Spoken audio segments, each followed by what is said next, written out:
வேற என்னடா வேணும்?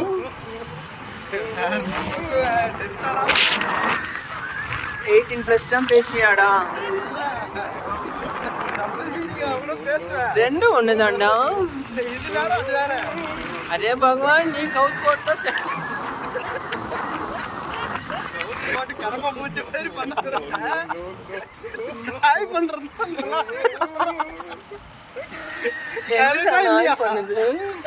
எங்கடா நாயதான் வச்சு பண்ணிட்டு இருக்காங்க.